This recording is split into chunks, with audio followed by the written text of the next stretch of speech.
আমার দামি বাড়ি নাই, দামি গাড়ি নাই, দামি বিছানা নাই, ওই দামি বিছানার থেকে টেনে টেনে নামাইয়া নিচে চাটাই বিছায়া শোয়া দিবে।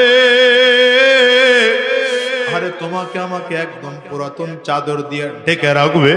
সন্তান এসে চিৎকার করে আব্বা আব্বা বলে ডাকবে, ডাকের সাড়া দিতে পারবো না। পর্দার আড়ালের মা, সন্তান এসে মা বলে ডাকবে, ডাকের সাড়া দিতে পারবো না। ওই কলিজার টুকরা সন্তান ওখানে বসে চিল্লায় আর বলে আব্বু জবান খোলো, জবান খুলে না। আব্বু জবাব দেওয়ার মতো শক্তি নাই। চলিয়ে যাবে বাজার থেকে কাফনের কাপড় কিনে আনার জন্য, একদল লোক চলিয়ে যাবে সাবান কিনে আনার জন্য, একদল লোক চলিয়ে যাবে বাঁশ কিনে আনার জন্য। বাজার থেকে বাঁশ কাটিয়া আরে কাঁচা বাঁশগুলো দিয়া কবরের মধ্যে সুন্দর করে কবর খনন করিয়া তোমাকে আমাকে বাগানের কিনারা নিয়ে গোসল করায় 300 কাপড় দিয়ে প্যাকেট করবে।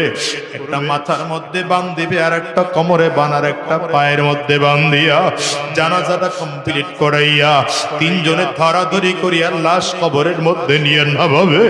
ওরে দুনিয়ার যুবক, যদি চোখে পানি না আসে কান্নার বান্দরে মালিকের কাছে মাপ চাও।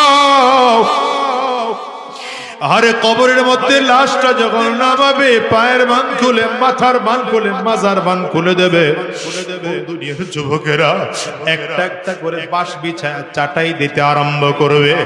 মাটির চাকাগুলো দে, তোমার আমার কবরটা অন্ধকার হইয়া যায়। আল্লাহ আল্লাহ, সবাই ঘরে গিয়া বাতি জ্বালাবে। তোমার আমার কবরে